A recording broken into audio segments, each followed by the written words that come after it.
Hello, everybody. Welcome back to my channel. It's been a minute since I've made something. I've been doing a lot of reading this year and reflecting, journaling, and I made a couple of videos and scrapped them because I just felt like they weren't good enough, and I'm trying to do better with that now. I'm a little bit of a perfectionist with my content, and so if something isn't top tier, the most amazing thing ever made, I feel like I shouldn't post it. But there have been some really good books that I've enjoyed a lot this year, and I feel like I need to talk about them.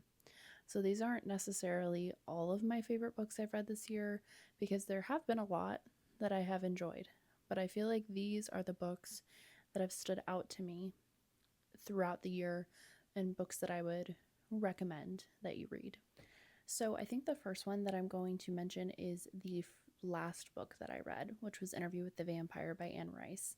I did not give this 5 stars. I did give it a 4. However, I would highly recommend it. I think that it is my new favorite vampire novel that I've ever read. And I do enjoy the film a lot. I think it's very camp, it's very gay, it's fun. It's a fun time. So I really wanted to read the book and I was not disappointed. It is some of the most lush, beautiful writing ever. Like, I really enjoyed the writing style. I thought that the characters were complex and interesting and thought provoking. You're following Louis, who has been turned into a vampire by a man. Should I say man? By a vampire named Lestat. This is in New Orleans. God, I don't even know. 1800s, I want to say, is when this starts. It could be earlier. I don't really remember. But he's turned into a vampire.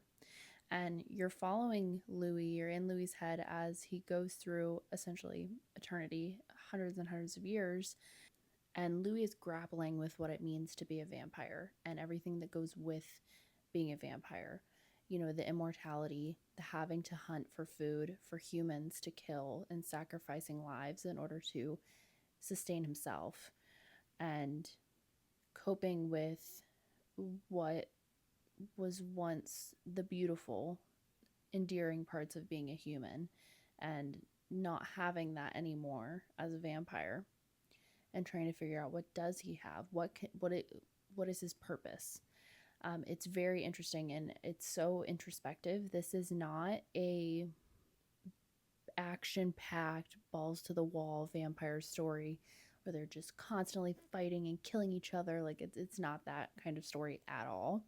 This is definitely a slower, I'm not going to say darker, but a more gothic vampire story. I think that it's perfect for the fall season. I read it at like the perfect time because even though it is the end of August, it's October to me. So it was perfect.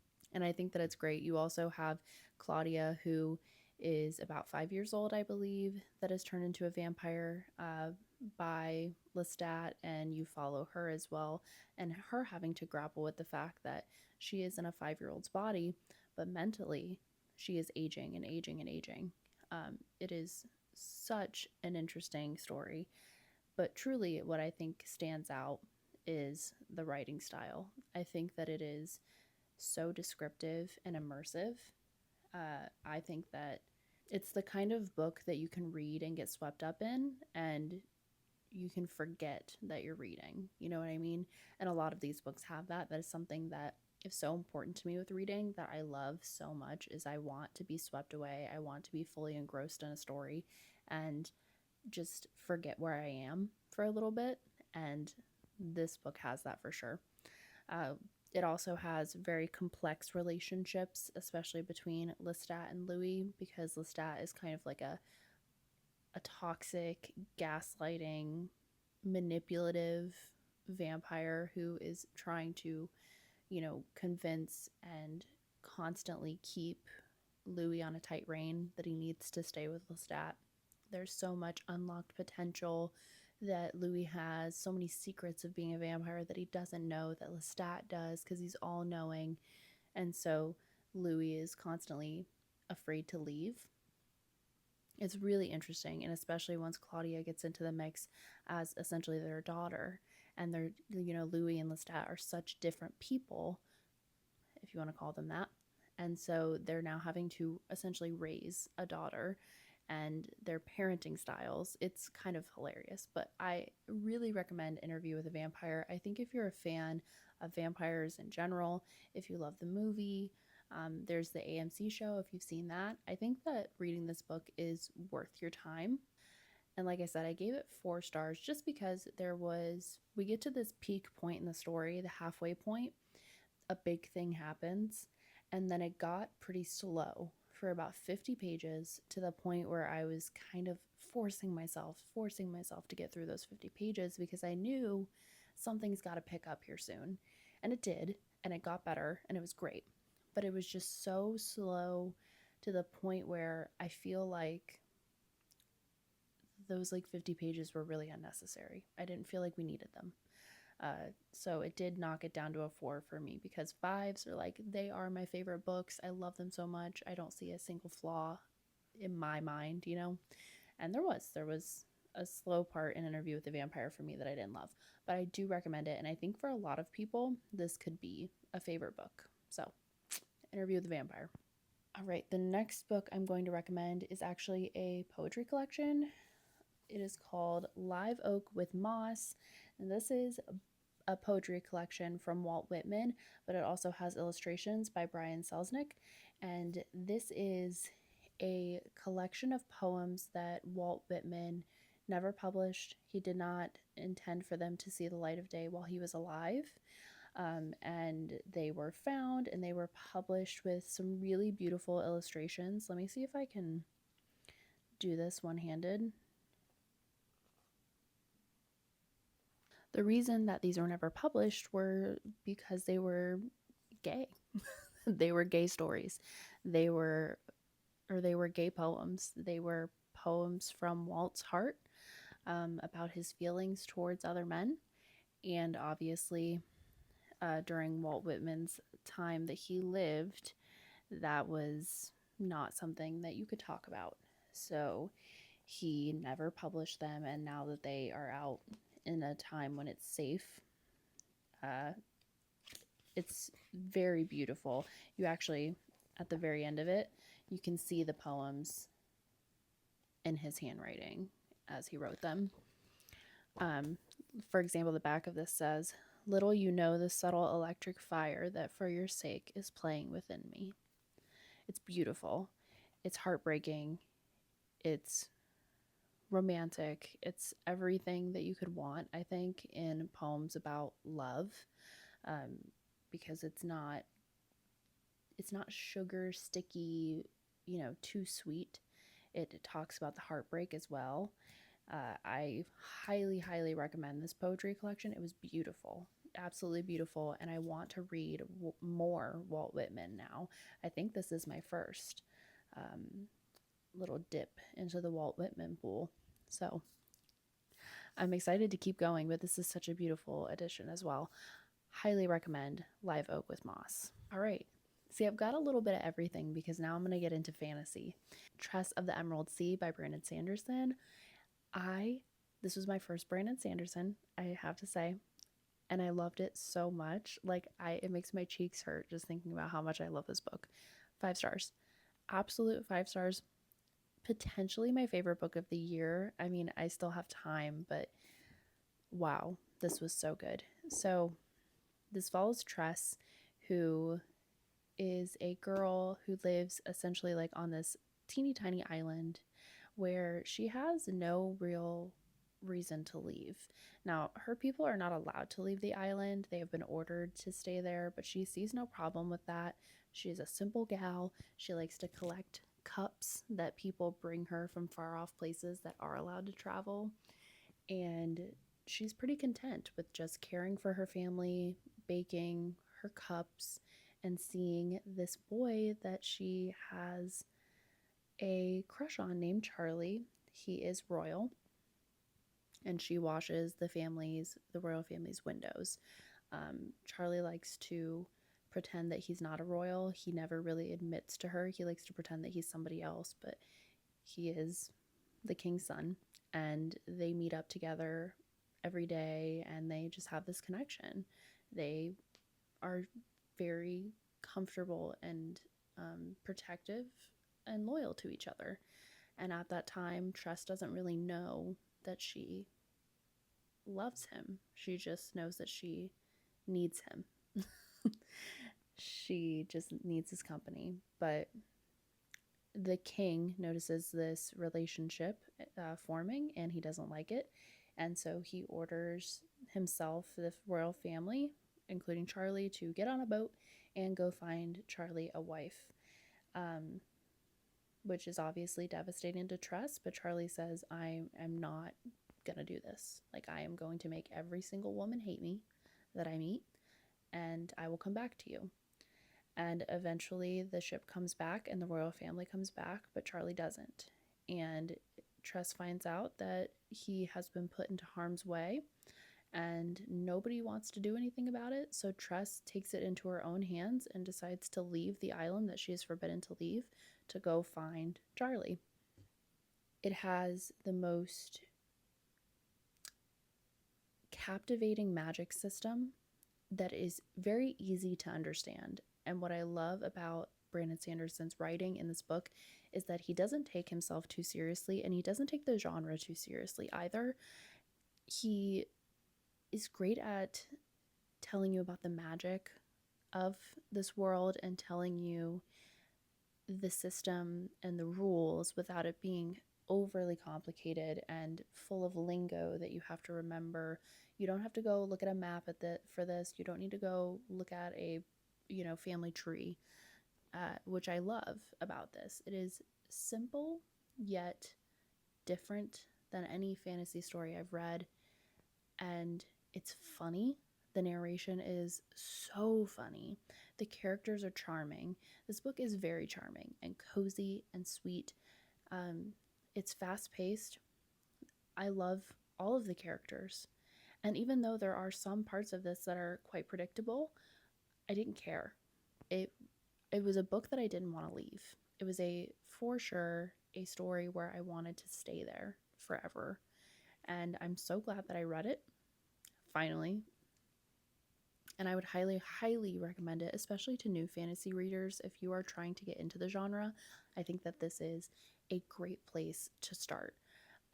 I don't think you'll be disappointed. I really couldn't see how anybody would not like this book. It was so beautiful. Oh, I loved it so much.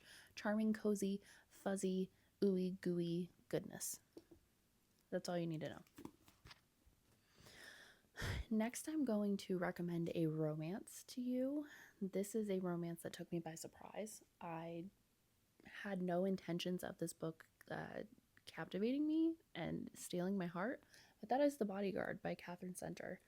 I loved this. I think that if you are a fan of mid to late 2000s rom-coms, that you're going to love The Bodyguard. Now, I will say, no spice involved with this story. It is very PG.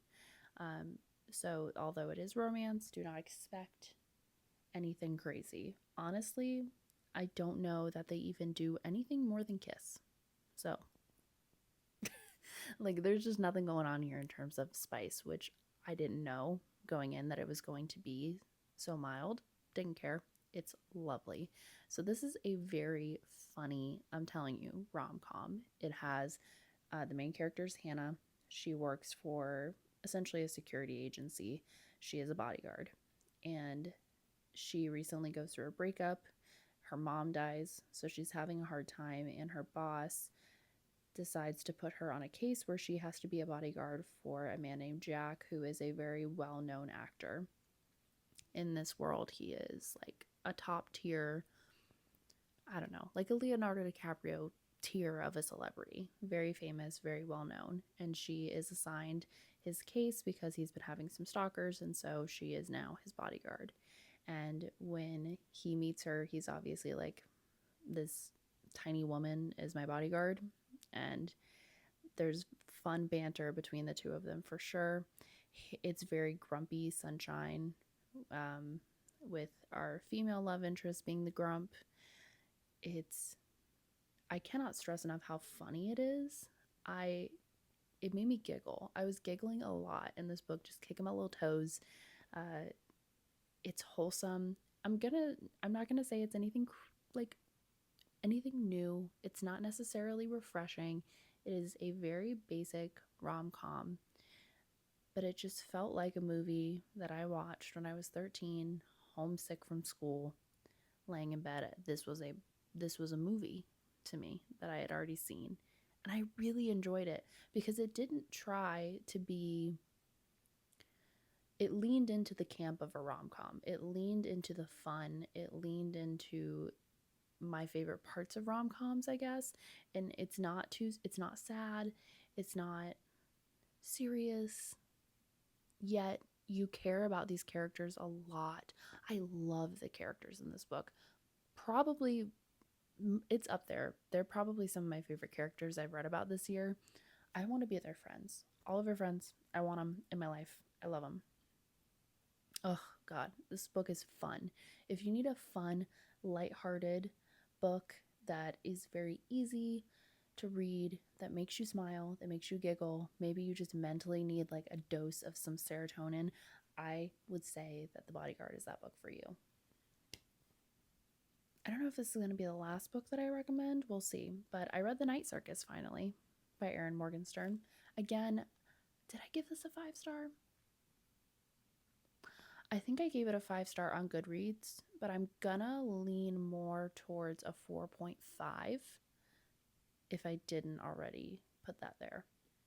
But it was fantastic, and I do recommend it to a very specific audience. So, The Night Circus is, I'm going to call it a historical fantasy.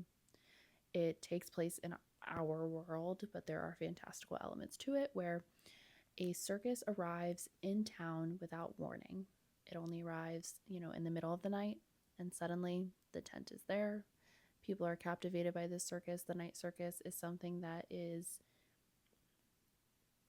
known throughout the world. It's a very exciting event. People line up to get into the Night Circus. There are fans who follow it, and even though it shows up randomly without warning, they try to find some sort of pattern as to where the circus will show up, and they wear red scarves and they kind of band together and will go try to find the circus because they're so mesmerized by it. The circus arrives without warning. It is simply there when yesterday it was not. Against the gray sky, the towering tents are striped black and white. A sign hanging upon iron gates reads, "Opens at nightfall, closes at dawn." As dusk shifts to twilight, tiny lights begin to flicker all over the tents, as though the whole circus is covered in fireflies. When the tents are aglow, sparkling against the night sky, a sign lights up. The Circus of Dreams. The gates shudder and unlock, seemingly by their own volition. They swing outward, inviting the crowd inside. Now the circus is open. Now you may enter. It is obviously about the circus, but it's also about two characters who have been told that they are a part of a challenge. They were forced into this challenge as children, and they do not know what this challenge entails. Is it a competition? Is it a challenge? Is it a task? Is it a quest? They don't know. They are not told by the people that put them in this position. All they are told is that they have to prepare for it, but they don't know what they're preparing for. And so our main character, Celia, one of our main characters, I should say, there's Celia and Marco. Celia has magical abilities, and so she is training and training her body and her mind to bring her powers to their fullest potential. And then you have Marco, who also has magical abilities. However, he goes about strengthening them in a different way. And his is more about understanding the magic and the knowledge and the textual learning of this magic, whereas Celia's is fully through trial and error and a lot of physical testing. It is star-crossed lovers for sure, and they are each other's competitors, and they don't know each other or anything like that. It's just something that happened, and they both come upon this circus together, and they start working at the circus together. They figure out that they are each other's competitor, And that's essentially like the gist of the story without going too far into any other details. I can't lie to you, the relationship between the two of them and their competition is not what made this book so great to me.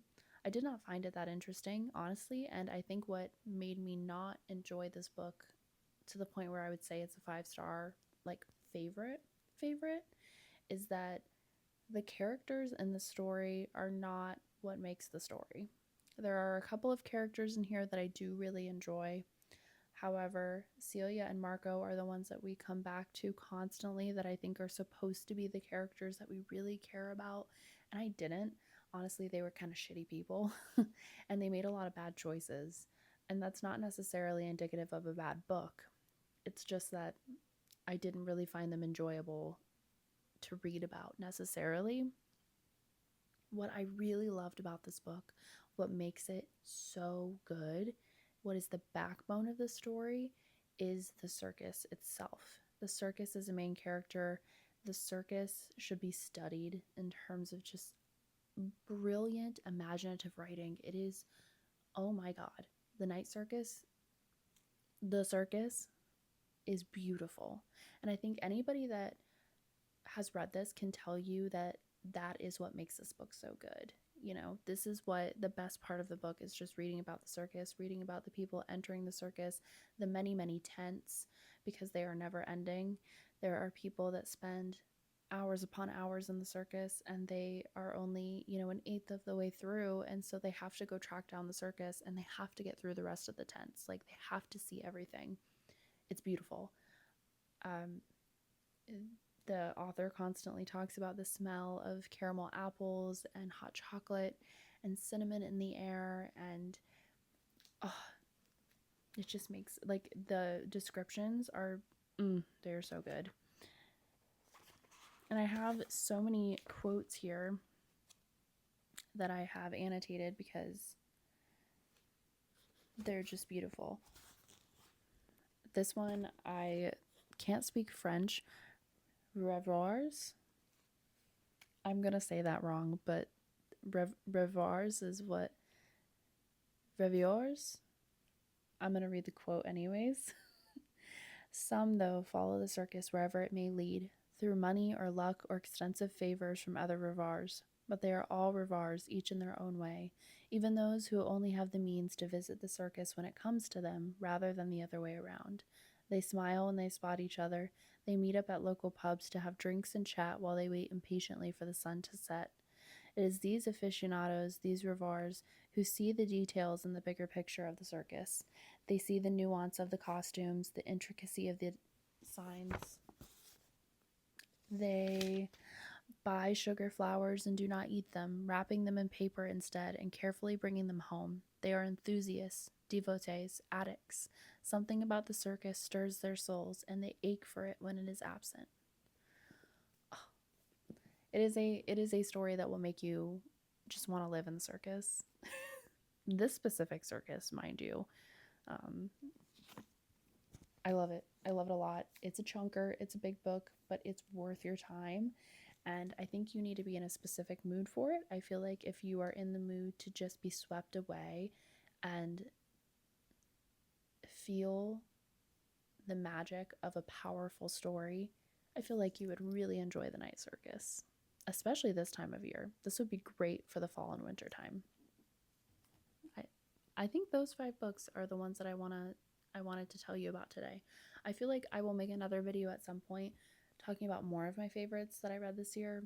Obviously, I'll have my full wrap up at the end of the year where I talk about my favorites, but those were just some books that I needed to tell you about, and I really do recommend them and feel like you should read them.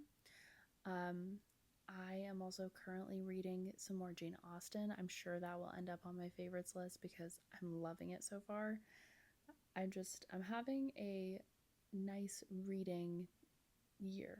It's not necessarily the best reading year I've ever had, and I'm definitely not reading as much as I normally would, but I feel like I am getting a lot of hidden gems, which is refreshing to have more quality over quantity this year. So I'm happy.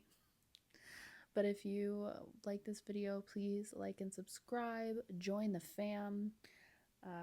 We're a cozy bunch here. We're just hanging out, talking about books, drinking coffee. So, watching movies. That's it. Going to Disney, I guess, when we can afford it. But yeah, that's it for this video, and I will talk to you guys soon with more. Bye!